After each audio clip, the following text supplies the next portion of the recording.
You're watching Metropole Television. This is a business. My name is Simba Elijah Charles Kiaga. This is your official economic review. Let's begin like this. The Kenya Revenue Authority, KRA, has announced that it surpassed its revenue collection target in January by 2.6% to collect 142 billion Kenya shillings. Now, the KRA Commissioner General James Githe Mburu has attributed the improved revenue performance to a resurgence in Kenya's economy, coupled with a reversal of tax cuts that were effected in April last year to cushion individuals and businesses from the effects of the COVID-19 pandemic on the economy.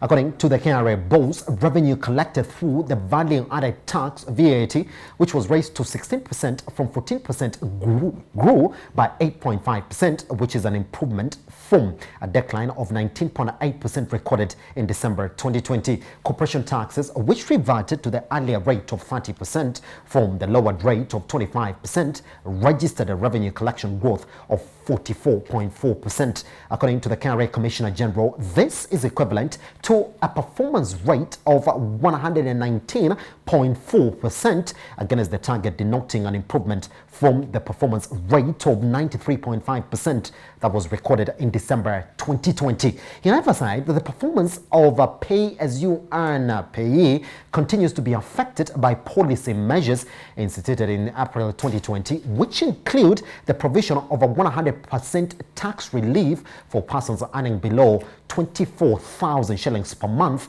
as well as the reduction in payee top rate from 30% to 25%. Payee tax collection recorded a performance of 98.6%. Githe, however, said that this is bound to change in the coming month following the reversal of the adjustments of payee band rates from 1st January 2021.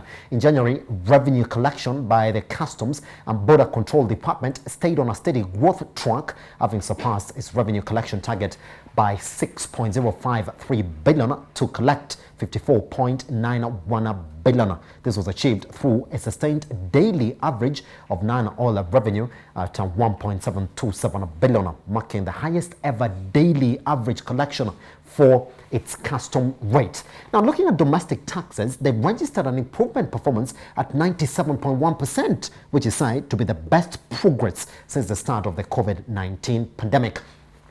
Going forward, now this is where the talking point comes from, KRA expects revenue collection to accelerate as it drives the implementation of new tax measures, including digital service tax, minimum alternative tax, and a voluntary tax disclosure program.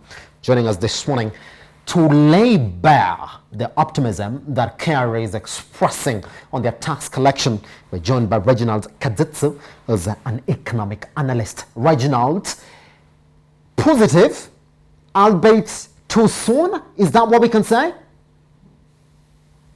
Good morning, Simba. Good morning, sir. I think that the first thing, I don't think it's the improvement in the economy that has seen improvement in revenue collection. That line should just be thrown away, because all factors do not show any improvement to the economy. And if we look at statistics in terms of percentage gains comparing to last period during COVID, then we also realize that we are coming from a very low base. So the percentages will be high percentages. What we need to compare to is 2019 and see if the growth between what they are saying now in 2019 is actually larger than to compare during a COVID period, because then we have what we call the low base effect. But definitely it is not the economy that has grown and they have managed to collect more.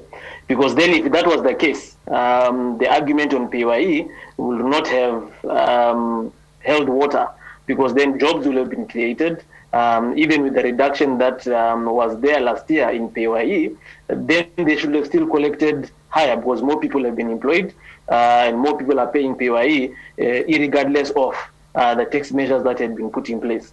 But the fact that PYE is still lagging just shows that the tax increase was just the reversal of whatever the government had given in terms of reprieve from last year.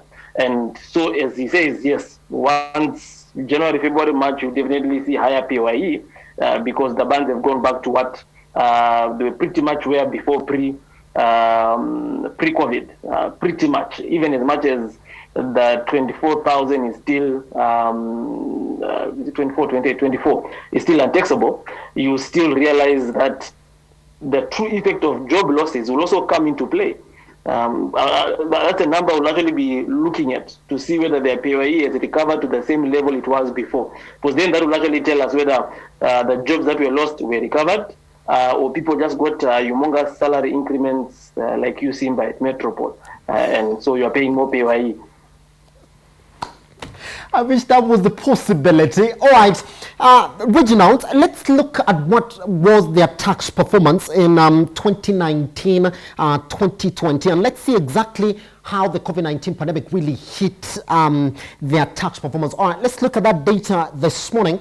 And despite what we're saying in terms of how it performed, then you can actually say that, well, it has been increasing, Reginald, despite us not hitting the target. We can give that to the economy. All right, let's look at what the biggest decline was last year in terms of how we are analyzing that as well. And the same trend again continues in 2020, crossing to 2021, and we can actually see from July to December 2020 they had quite a proper increase in terms of their revenue collection as well. So I want us to go back to 2019 in terms of that data and look at what the summary was in terms of the decline, which if you can play the data points that you've not played from that band as well, you can actually see in terms of where we are, domestic VAT, yes, 7% in terms of the decline, domestic excise 6.4%, oil and fuel taxes 1.4% in decline. But now, Reginald, they're saying that if you look at what the decline was under domestic VAT, domestic excise, and oil and fuel taxes, this is where they had the biggest rebound as we got in July all the way to December 2020. Would you give it to them and say, well, the increase is positive news and it's likely to continue in 2021? I don't think, okay, was in July, the most of the measures that were restricting movement and all were removed. Yes. Yeah. So you find there was a bit more consumption of fuel. Some restaurants began to open. So again, VAT definitely was the consumption tax. So you want to see how was consumption before July and how was consumption after July. With the opening up, consumption definitely started increasing. People started eating out a bit more, not to the same level that they were pre-COVID, because most restaurants right now are still operating at 59%, 60% of their previous workforce, showing that business has not gone back to pre-COVID. So things of VAT and excess are pretty much consumption-based taxes, and they move with consumption. So when consumption was constrained, because of the measures, people staying in their homes, becoming more healthy, just buying medicine and reducing bars, I think, were pretty much closed and all. Then these things started being opened after July. So the pent-up consumption that was there was coming out. Yeah, someone who was eager to just go drink that alcohol from a bar, which is the same alcohol that he drinks in the house, went to the bar, bought 4 bottles now instead of the 2 bottles he was buying in the house. So there was that pent-up demand or pent-up appetite to consume that people were letting out during those 6 months. Is it still going to be there? I doubt that. Why? Number one, people are now paying school fees. There was no school fees then, so people had a larger disposable income. Number two, we had tax reliefs. So people had a bit more money to do some of these things. Travel, when they could travel, get some alcohol, more alcohol if they could, more partying. Now taxation is back to pretty much as good as pre-COVID, slightly lower, but still as good as pre-COVID. So disposable income has definitely started reducing. VAT has gone back to 16%. So even if you, after your taxes, you are making 40,000, you still have a burden of 16% on that 40,000. So what drives private consumption? What drives private consumption is income and wealth. And what has happened to do these two things as we're getting to 2021 from 2020, I do not see an increase in income in wealth to see an increase in private consumption, where now VAT and your excess duties will then have benefited. So going forward, I do not think this trend will continue. I think this trend is as much as good as plateaued, because that pent up consumption that was there because of the lockdown and the additional disposable income we had will start frizzling out as we get into 2021. Boro will come in and say, well, I've introduced other new tax measures, and that's where the statement came from, that going forward, we expect that we are actually going to be close, or if not, meeting our targets, and the trend that we've seen from 2019 to where we are right now in terms of increased collections is going to continue. Case in point, he's saying that we have introduced implementation of the digital service tax, minimum tax, and the voluntary disclosure program, Reginald, which is saying, wow, you gotta give it to me. This is going to spur our collections. Agree? Disagree? Okay. At this point, I'll disagree, unless his actions then prove me wrong with the numbers that he'll produce as the year goes by. Because some of the tax measures they are putting in place are counterproductive to private consumption. Yes. And their taxes cannot grow faster than the economy is going to grow. So if you put in tax measures that are going to constrain private consumption, you look at Kenya's GDP, 81% of Kenya's GDP output per annum is private consumption. Yeah, it is not government spending. Government spending is only 16%. So I don't even know why people fight over the government budget. It's only 16%. 81% of what drives GDP is private consumption in Kenya. If you increase taxes, what are you doing to private consumption? Yeah, you are constraining private consumption. You've taken back VAT to 16%. You have put back the income tax. My disposable income has all of a sudden dropped and reduced. And because my disposable income is reduced, my consumption is going to reduce. If my consumption reduces, what happens? The corporate tax you're also going to get is going to reduce, because profitability for companies is going to reduce. When profitability of companies reduces, they start laying off staff, which now creates a vicious cycle of where consumption keeps on reducing. And as we are seeing inflation also trickling up, again, that's an impact on private consumption. Kenyans are heavily indebted. Yeah, that means the majority of our budgets go to servicing our loans and our mortgages. Again, that is a constraint on disposable income, which drives aggregate demand, which drives private consumption. So he might be meaning well, but then his economics is a bit not correct. Because if you look at economics at one point and the one action, and you say this action is going to produce these results, without looking at the ripple effects of your action on the other areas of the economy, you might end up with a zero-sum game. And that is what I am foreseeing. He will end up with a zero-sum game.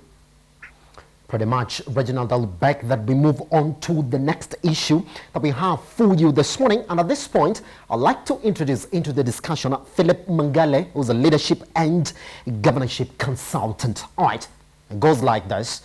The Budget and Economic Council has reached a resolution to devolve 409 billion shillings to county governments in the financial year 2021-2022 under the new revenue allocation formula reached last year. Now, the meeting brought together key officials including Controller of Budget, Margaret Nyakango, Devolution CS, Charles Sinkili, all Finance CESs, and chaired by Deputy President, William Ruto, under the guidance of Cabinet Secretary Ukur Yatani. Now, it granted an additional 53.5 billion to the county governments in the financial year 2021-2022.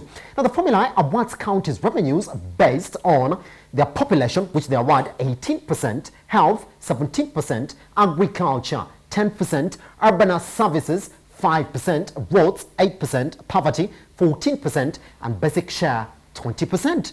This will now therefore see Nairobi take the lion's share of the funds at 19 billion shillings. Nakuru came in second at 13 billion shillings. Turkana at 12.6 billion, with counties that could have been losers without the increase in revenue share gaining, like Tharaka Nithi County, which will gain 5.2 billion shillings, Nyamira 5.1 billion, its added revenue share, with a Kwale adding 8.6 billion. Good. Just before we cross over, therefore, and table this conversation, let's look at where we're coming from. Let's look at what we're moving away from, and we're going to see that trend in terms of where we were in terms of budget allocation for county governments all the way from 2017, 2018 to 2020, 2021, which we're currently standing at 381 billion. Fine.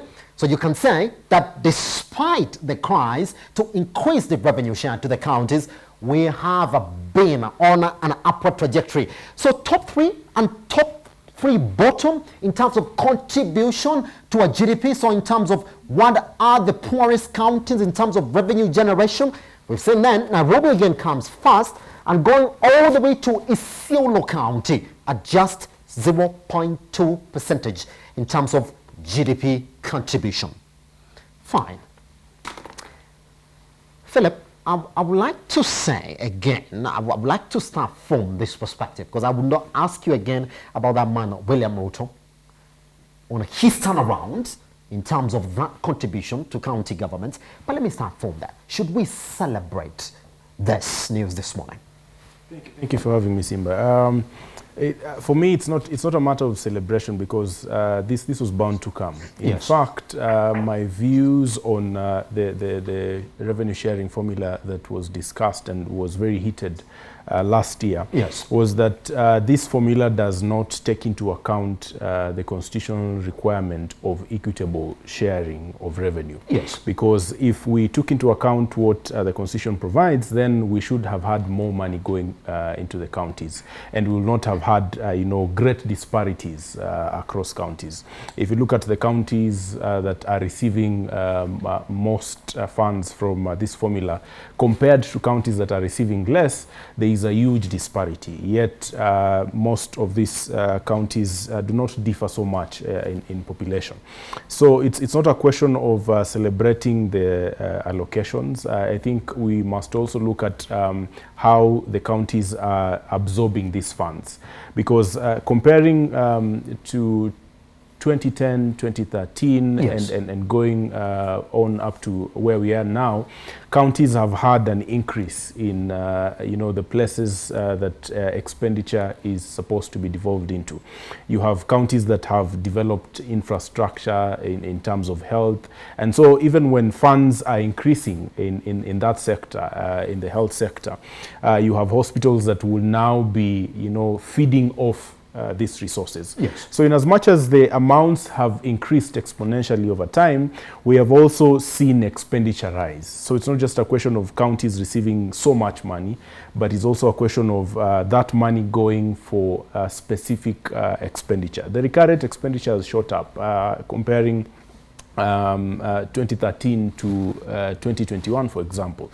So these are things that we must take into account, even as we look at monies that have increased over time. So in my view, I think counties should be innovative in terms of their own source revenue, and this has been an issue.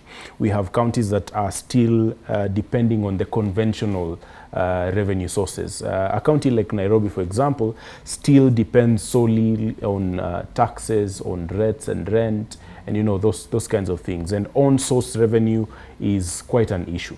So if counties empowered themselves to generate on-source revenue, in addition to what they are receiving from the equitable share distribution, then would see a great growth in terms of the finances that are allocated to counties and the finances that counties generate. Yes. All right, Reginald, let me cross over to you as well. There has been this conversation that, well, we need to reach the 35% of the national income that is supposed to go to the county government.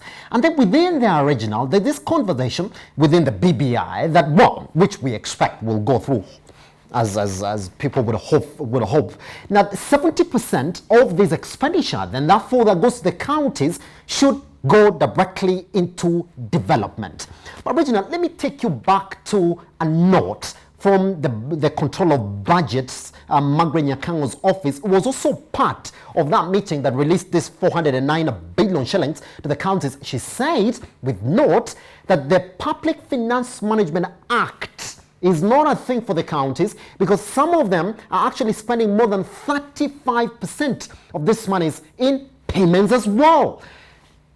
Reginald, should we celebrate this news this morning? I want to ask you the same question in light of exactly what it is that I'm mentioning this morning. The element of money going to counties is, in my view, a good move. Yes. For money to go to counties. Yeah. In itself, money moving to counties. What that money does when it reaches the counties is now a completely different ballgame. Why do I say that? If you look at our fiscal budget, the amount that goes to counties is still less than what we pay on debt service. It's still less than what we pay for national security. It's still less than what we pay for education. It's still less than what we pay for public administration, justice, and whatnot. Yes. So it comes around number 5, number 6. Yeah. And I strongly believe that devolution is a good thing for a country, but Kenya rushed to devolution for political expediency without thinking of it from an economic perspective. Yes. Yeah. The problem we have is if your devolution, ideally which is supposed to grow the economy and cure most of the symptoms that the national government is trying to cure by the Nairobi Expressway, affordable housing, and all those other things that they are spending a lot of money on, you only give them number 6 or number 7 priority. That just tells you it is not yet well thought out. What we have done in devolution or in Kenya, we have not devolved economic prosperity, we have devolved the payroll. Yeah. So the national government says, okay, I was paying for 1, 2, 3, 4, 5, now you guys pay for it. Then you look at the same counties and say, but you're not doing development, but you've only devolved the payroll. You have not devolved your budget for development. So when the government says we have a budget of 600, 700 billion for development, is that budget sitting in counties or is it seated at the national government? Most of that budget is being spent where? Building a Nairobi Expressway. So the development budget of the fiscal government is not devolved, so to speak. They are not able to break down the 700 billion they claim they spend on development every year to say how much does each county get of that development budget from the national government. Yes. If we are going to grow the Kenyans' economy, we have to fix the rural economy because 70% of our people stay in the rural areas. The agricultural sector is the largest sector in the economy, gets the least amount in terms of budget allocation, gets like 70 billion from the budget. So if our budget does not start making sure that we are creating enough jobs in the counties, then our urban areas, your Nairobis, your Mombasas, your Kisumus and Nakurus, will always suffer from what we call urban unemployment and urban overpopulation. And once you reach that stage now, you start wasting or misallocating resources trying to build apartments in Nairobi in the name of affordable housing, building an expressway to treat a symptom of where the cause is, make devolution work. How then do you make devolution work? It is not the amount of money that you send to the county, it is devolving economic progress and development in the county and not devolving the payroll. On that question, we take a short break here on Business AM, but once we come back, Philip will be taking on the question. Their own source revenue. Again, the control of budget released some statistics that we're going to look at that only 3 counties out of the 47 surpassed their target. And I'm saying surpassed, so they are the only ones who met their target. Again, how can the counties be empowered to meet or to collect their revenue through their own source revenue? Is that a possibility by raising the amount of money that you send to the counties? Is that what they need? Once we come back here on a Business M after a minute.